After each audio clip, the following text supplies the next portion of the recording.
Can see that he is screaming at the media right there, yelling some phrases. Manhattan prosecutors have charged him with murder and obtained an arrest warrant, which is a step that could help expedite his extradition from Pennsylvania. Mangione is currently being held without bail in Pennsylvania on charges of possession of an unlicensed firearm, forgery, and providing false identification to police. New York Governor Kathy Hochul said yesterday in a statement that she is working with the NYDA's office and, quote, will sign a request for a governor's warrant to ensure this individual is tried and held accountable. Mangione's attorney is asking for a hearing on that issue. And we also wanted to go back to this live look right here, a live look of where he is being held without bail in Pennsylvania. Now, Mangione's attorney is asking for a hearing on the issue within the next 14 days as his client was denied bail as Mangione was led into the courthouse for yesterday's extradition. We were sharing some of that video with you just now. He shouted at reporters, struggled with deputies, and yelled, quote, "This is completely unjust and an insult to the intelligence of the American people." Now, it's not clear exactly what he was referring to. Mangione has been charged with second-degree murder, forgery, and gun charges in New York after he was arrested at a McDonald's in Altoona, Pennsylvania. To speak more on this, I do want to bring in criminal defense attorney Michael Gottlieb. Michael, we do appreciate you taking the time to join us here on Live Now from Fox. Thanks for having me, Stephanie. So I wanted to start with this. Of course, Mangione and his attorneys are fighting extradition to New York City. When it comes to the legal process, specifically with extradition, are there any legal reasons why a judge would not allow this to happen? No, I think there's no doubt that the Pennsylvania courts are going to extradite Mangione. It's really a matter of the governor of each state executing a warrant, and then the governor of Pennsylvania. So the governor of New York has to execute a warrant. The governor of Pennsylvania has to accept it. Right now, he's fighting it, which I think from a defense perspective is a smart move. He's slow rolling what may happen to him in New York. I mean, let's get a little perspective. This is moving very fast. It's just now coming up on a week. So I think it makes sense to make the government jump through their hoops in order to bring him back to New York. And talking about this, making, lawmakers, making officials jump through hoops, does that allow additional time for his attorneys to build their own case? Is that why they might be fighting extradition? Oh, yeah, 100%. I think that's one of the reasons that you would want to do it. You want to build a team in New York. I don't know if he has one yet. You want to build a team in Pennsylvania where you also have criminal charges. You want to start to get witnesses or an alibi. Let's not forget, he's innocent until proven guilty. And a lot of people on both sides of the fence, some are saying he's innocent and some are condemning him already. We haven't seen any evidence yet of his guilt other than a person who looks like him, perhaps, in a hoodie at or near the scene. And we don't even know if that's him. So if it were me in charge of the case, I would be doing the same thing. So let's talk about this because you brought it up that he's facing different charges in Pennsylvania versus New York City. Would they try him on the more serious charges, of course, in New York City before they go back to Pennsylvania? Is that what the thought process is? There's reasons to do both. So New York may say, you know what, we need some time to build our case. You guys keep him. We're going to perfect our warrant to extradite him. But we want you to go ahead, move forward on your case. He was in possession of a ghost gun and what other crimes they want. And then they can use those as what are called aggravating factors to continue to deny him bond or to seek that mandatory life sentence that they're seeking in New York for murder in the second degree. Once he has convictions in Pennsylvania, he becomes a convicted felon. It makes it harder for him to testify. His credibility perhaps goes down in the eyes of many people. So there's reasons to do it that way, or there's reasons for New York to come in and saying, look, we want to get him now. We've got the more serious case. We've got a lot of evidence, and this is what the public in New York wants to see. So let us have him now. It could go either way. And let's talk about the evidence you were mentioning right now.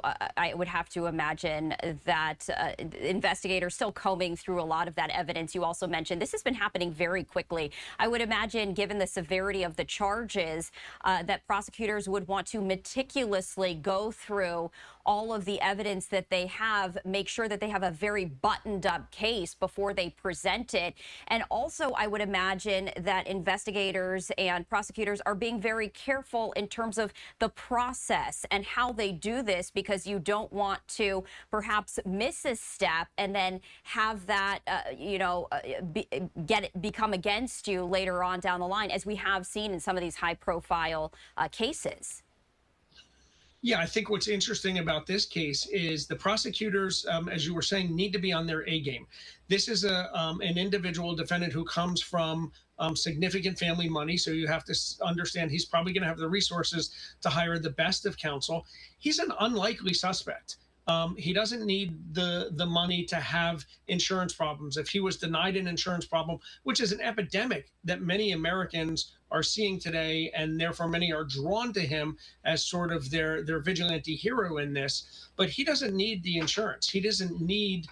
If he had a problem, he could have paid for it. So he's kind of an unlikely suspect. So they're going to need to really piece together their case as to why he did this. Is he a lone guy like Ted Krasinski that he supposedly likes and has been drawn to his writings? Why did he do this? And they don't have to prove motive, but for somebody like him, they're going to need to connect the dots that he was in New York, he fled for whatever reason, used fake IDs, went from hotel to hotel to try to show that that is conscious evidence of guilt. But I think they'd be mistaken if they didn't try to prove why he did this or look at his manifesto. They're going to need to really piece together a good case. And I wanted to ask you this, because you were saying that a lot of the public might be drawn to him because they feel this connection when it comes to insurance issues. You know, we're looking at what's likely to be a jury trial. How might the emotional component of this influence the trial at all? So anytime you have an emotional impact that you as a defense attorney can bring with you, you can get what we call a jury pardon. So the jury may feel he did it, but he was right in doing it. We're seeing a lot of vigilante justice these days. People are fed up. There's two different classes in America, and we all know that. There's the rich and the poor, and they're growing and growing and growing. And many Americans, and we just saw it in this last election cycle, are concerned about assurance, whether it's medical insurance or property insurance. So, I think many Americans are drawn to him, and he's getting already sort of a martyr type following, that he did what a lot of Americans are thinking of doing or could have done or wanted to do, because they've been denied coverage repeatedly by these insurance companies. And then you look at how much the people at the top are making, 10 and 20 million dollars for denying that coverage. Many people think that he's a hero. And I think that that's also something that prosecutors have to take in mind. We have seen in certain trials that this emotional component does sway the jury when it comes to, of course, you have to take a look at the evidence, but it could also turn into perhaps a lesser charge. And we've seen that play out in recent cases as well. Michael, as we take a look at all of these developments, and this is still in the very early stages right here, is there anything that you're keeping a very close eye on when it comes to developments? Not really. There's obviously a strategy that we discussed in terms of him trying to stay in Pennsylvania. What I would want to be doing is hiring a private investigator and digging up as much evidence I could, from the defense perspective, to try to show an alibi, to try to show that he wasn't there, to try to show that whatever writings that he has had, while they might be on the fringe, does not make him a murderer. If we look at the people who he went to high school with, and he went to a boarding school and to college, everybody says this is completely unexpected. So I'd start to build that kind of evidence and show this is not the person who we think he is. And again, we're still in the very early stages, but at this point in time, you know, you were mentioning we've been hearing from former classmates, former roommates, people who knew him saying that this is not the person who they knew and this is completely out of character. Do you think at this point, given the fact that so many people are sympathetic to him right now, that he might take the stand? Most criminal defendants don't, but he's different. He's wealthy. He's intelligent. He's not disenfranchised by the insurance companies. So you know, it's way too early to call that, but I wouldn't doubt that he has the ability to do it and be convincing. All right, Michael, we appreciate you taking the time to join us here on Live Now from Fox. Always a pleasure. Thank you. And we are continuing to follow the very latest developments on this case, of course, bringing them to you as they happen right here on Live Now from Fox. We're going to step away for a 2-minute break. We'll be right back with more top stories, live events, and headlines. Stay with us.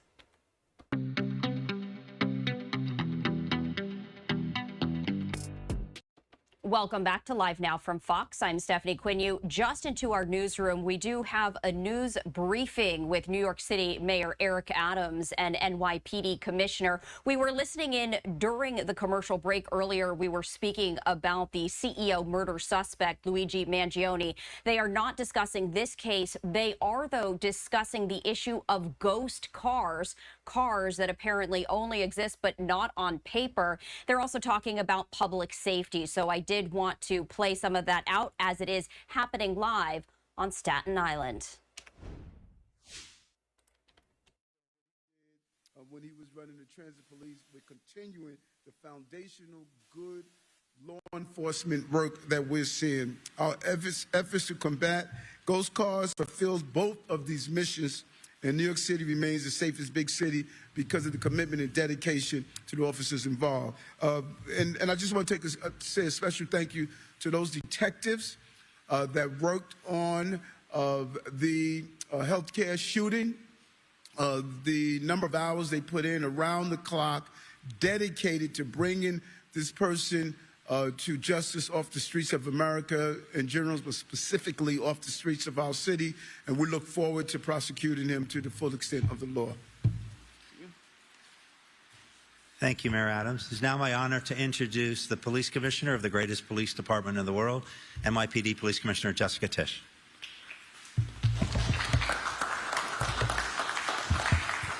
Good afternoon, everyone. Thank you, Mayor Adams, Deputy Mayor Parker, and all of our state and local partners for being here today. Ghost plates and the vehicles that use them have been a plague on our city's streets since the pandemic. And for too long, they were tolerated as just a toll-evading nuisance. But this administration finally said enough. Last March, we started at the bridges and tunnels, pulling over ghost cars entering the city. Then in September, we began targeting ghost cars as they sat parked in our neighborhoods, all for the same purpose: removing these unregistered, untraceable, and illegal vehicles from our streets. And as the mayor said, this year alone, we've seized more than 7,500 ghost cars. This includes more than 5,000 seizures in just 3 months by the joint NYPD DSNY pilot program, a program that's being renewed based on its significant success. This is not just about defrauding the DMV or avoiding tolls or avoiding red light and speed cameras. More and more, these vehicles are being used in the commission of violent crimes. And we are seeing the same photocopied fake plates used on different vehicles as they flee crime scenes, speed through school zones, and cause collisions with no regard for other motorists, cyclists, or pedestrians. But the days of operating these illegal ghost cars with impunity are over. We are listening to New Yorkers who are telling us loud and clear that they want these vehicles off of their streets and out of their neighborhoods. They want them towed, they want them seized, and they want them gone. I heard these pleas as a sanitation commissioner. I hear them now as police commissioner, and our interagency task forces are fully committed to this work. The combined efforts of the NYPD, sanitation, the MTA, the New York State Police, the New York City Sheriff's Office, the Port Authority Police Department, the DMV, and others are sending a very clear message. If you drive a ghost car, scooter, or moped, you will be pulled over. And when necessary, you will be arrested and the vehicle impounded. Or if you park a ghost vehicle anywhere in our neighborhoods, we will remove it. Tens of thousands of these vehicles have already been seized over the past 3 years. And although we've reached a milestone for these seizures today, we are far from finished. Thank you very much. Thank you, Commissioner. It's now my honor to introduce our great partner, former NYPD chief and now Chief Security Officer for MTA, Mike Kemper. Thank you, Deputy Mayor. Good afternoon, and thank you for being here. I'm Michael Kemper. I'm the Chief Security Officer for the MTA, and I'm happy to be joined today by so many of our law enforcement partners on this interagency task force. You know, as we near the end of 2024, we want to convey a simple message to anyone who still hasn't gotten the word on toll evasion. Don't do it. You will be identified, you will be stopped, and you will be subject to serious legal action, including fines, possible arrest, and having your vehicles impounded. Every agency represented here today has the tools, the training, and the technology to catch toll evaders. And if you're skeptical, just ask the 3,200 people whose cars have already been impounded, or the 700 people who have been arrested during one of our toll evasion operations just this year alone. Just ask them if we are taking this serious, and ask them if there are real, strong consequences. We will remain vigilant on toll evasion going into the new year. Make no mistake, our efforts and this interagency collaboration to combat this illegal behavior will continue. There will be zero tolerance for ghost cars and zero tolerance for criminals stealing millions from New Yorkers. The MTA's bridges and tunnels, from the Verrazano to the RFK to the Battery to the Midtown tunnels, are gateways to New York City, and we will not allow toll scammers and criminals to drive untraceable cars across them and through them and bring mayhem into our city. This illegal conduct is not only unfair to law-abiding motorists. While they are following the law and paying their tolls, others have made the decision to circumvent it. But as you are well aware of, and as is well documented, criminals are using quote-unquote untraceable ghost cars as a mode to and from crime scenes and acts of violence they participate in. This includes shootings, robberies, serious assaults, burglaries, and as was mentioned, hit-and-run collisions. This is unacceptable. And that is exactly why I'm standing here with Mayor Adams, the NYPD Police Commissioner, the Port Authority, the New York Sheriff's Office, the New York State Police, and all our partner agencies. Again, the message should be very clear to anyone even thinking about evading tolls and operating a ghost car. Don't. Because if you do, as I mentioned, you will be stopped and there will be serious consequences, again, including fines, possible arrest, or having your vehicles impounded. I want to thank you, Mr. Mayor Adams. I want to thank you, Commissioner, Governor Hochul, and your teams, to everyone behind me with us. I'd also like to recognize and thank the Chairman and CEO of the MTA, Jan Oliva, for his guidance, his unwavering support, and his strong leadership, along with all members of this task force, including the men and women who are getting the job done. They're the ones on the ground getting it done. For your commitment and for your resources you've invested in making our roads and our city safe for everyone. Before I conclude my remarks, let me recognize and thank MTA Bridges and Tunnel President Kathy Sheridan, Senior Vice President and Chief of Department Charlie Chavez, Chief Operating Officer Allison DiSerrano, Executive Vice President Eddie King, and TBTA Inspector Anthony Tramontano for their leadership roles in making this such a success. Thank you. I'll turn it now back over to Deputy Mayor Parker. Thank you, Chief. It's now my honor to introduce one of the key law enforcement pillars of the mayor's multi-agency partnership across New York City to keep people safe, and that's the District Attorney of Richmond County, Michael McMahon. Thank you, Deputy Mayor Parker. Thank you, Mr. Mayor. New Police Commissioner, Chief Kemper, to my colleagues, my great colleagues in government here on Staten Island, and all our partners. Let me be very clear. If you have one of these ghost motorcycles or ghost cars, ghost vehicles, not only on Staten Island will you be stopped, arrested, the vehicle impounded, but to the full extent of the law, you will be prosecuted. Here on Staten Island, we abide by two principles. We want our criminal justice system to be fair, and we want individuals to be held accountable. And for too long in the city of New York, people were not held accountable. They thought it was okay to have a phony registration, to scrape off the VIN number on their vehicle, or put a phony plate on their car, or put a sticker over part of the plate so that they could beat a toll, or so that they could use a car to commit a crime. And that was allowed, but the word is today it is not being allowed anymore in the city of New York, and it has not been for a while. And I want to thank the mayor on behalf of the people of the city of New York, because yes, today it is about ghost cars. This morning at Gracie Mansion, there was a meeting about retail theft and what he, his administration, and his partners are doing. It's been about illegal vape shops and so many other issues that affect the quality of life in the city of New York. But it's not just a quality of life. This is not just a quality of life issue. Because last summer we stood here on Staten Island when the homes were being invaded by individuals who were coming over from New Jersey to break into their homes to steal the cars, and they were coming over in ghost cars. They were using those cars to commit crimes here. And the people of Staten Island didn't feel safe, but now they'll start to feel safer because they'll get the message that it's not okay to have a ghost car or ghost vehicle in the city of New York.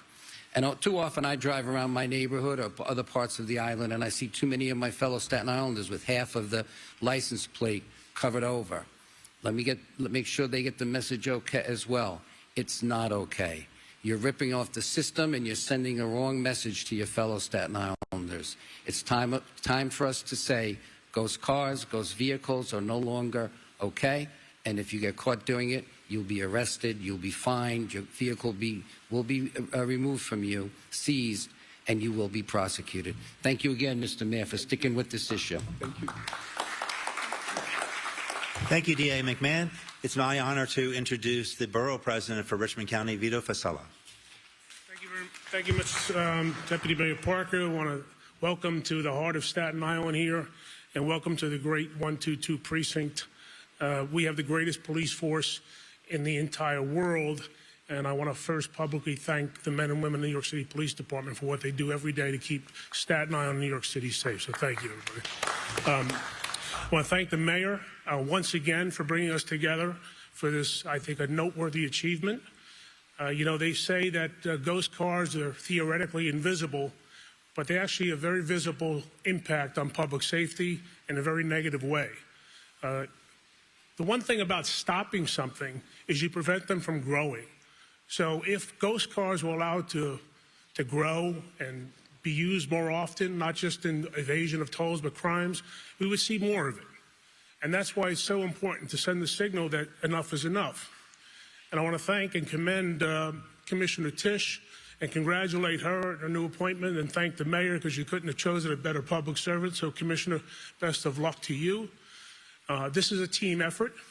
As you can witness, the different agencies, the MTA, the Port Authority, NYPD, sanitation, that does a great job every day for us. And every team needs a captain, and that captain is Mayor Adams. So thank you for being a great captain, Mayor. Every time we have gone to you with a public safety initiative in particular, you have not only listened to us, you've been responsive. As Mike McMahon mentioned on illegal vape shops, you didn't just listen, we had a significant crackdown citywide. Whenever there is an issue where people feel harmed, you have responded, and we are grateful for that. And despite all your best efforts, I hope people in Albany are listening, because you and your team need more help and more tools to make this city even safer. The good news, folks, is the city is on its way back. Crime year over year is down in almost every major category. Like most things, the vast majority, 98, 99% of the people in the city are just good, honest, innocent, hardworking people. And that 1-2% ruin it for everybody else. But 1-2%, we're coming after you. We're going to stop you and going to not allow you to harm or disrupt anybody's life. And lastly, on Staten Island, we're so sensitive to when people evade tolls, to the millions of dollars. Every time they don't pay a toll, the people of Staten Island are forced to pay even more. So the more we stop that, the better it is for Staten Island drivers. I can't thank you enough, Mayor, for bringing us together. Keep up the good work. Appreciate it. Thank you, Borough President. Our next speaker is Council Member David Carr. Thank you, Deputy Mayor Parker. I want to begin by welcoming our mayor back to the Mid-Island District. Always a pleasure to have you here, and I thank you for all of your efforts, along with your other state and local partners, to make this a priority. The public safety threat posed by ghost cars and vehicles is clear. The importance of preventing toll and fare evasion is clear. But one of the other things that makes me so happy about the success of this effort is that ghost vehicles hurt our communities in another financial way. Most of these cars, many of these ghost vehicles are not insured. And the uninsured vehicle count out there is one of the factors that goes into auto insurance companies deciding whether they need to raise premiums. And if you talk to people in Staten Island or Southwest Brooklyn that I represent, one of the costs that's been hitting them the hardest are the increases in auto insurance premiums. And I believe that this effort, if it reaches a level of magnitude, could be successful, that maybe we take that level of risk away, and maybe these ghost vehicles will no longer be punishing Staten Island and Brooklyn and other New Yorkers who drive cars, particularly in car-dependent communities like the ones that I represent. So I think that this is a monumental success on every level, and I appreciate the efforts of our mayor and governor and others to make this a reality. And I congratulate Commissioner Tisch on such a successful start to her tenure. For those of us who served with her when she was sanitation commissioner, it's no surprise. And so I thank everyone for their wonderful efforts. Thank you.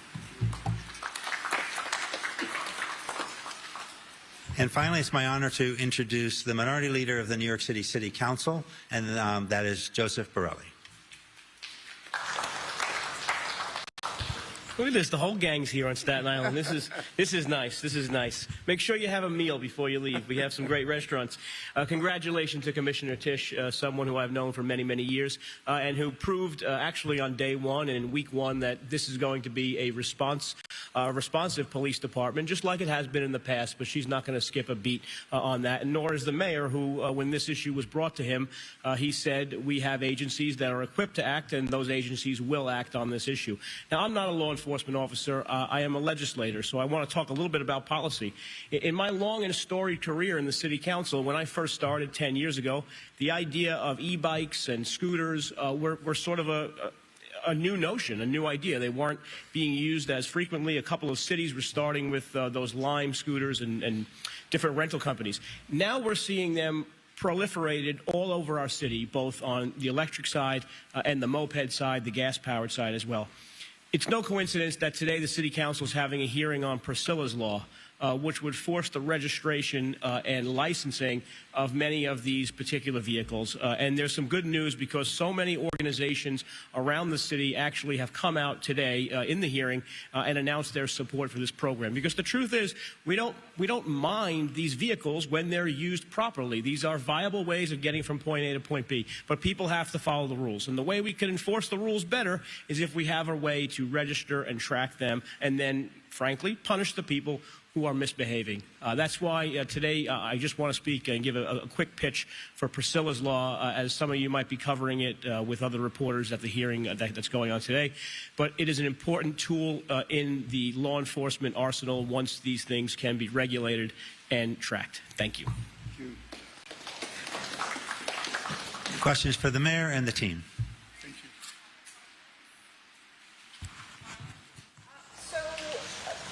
Congestion pricing about to go into effect, social media is pushing these products that obstruct license plates. What, if anything, is being done to go after these retailers, and what is the fine or the penalties for having an obstructed license plate? I saw some of those obstructions, and even the new methods of putting the correct numbers on over the license plates that you can't pick up on cameras.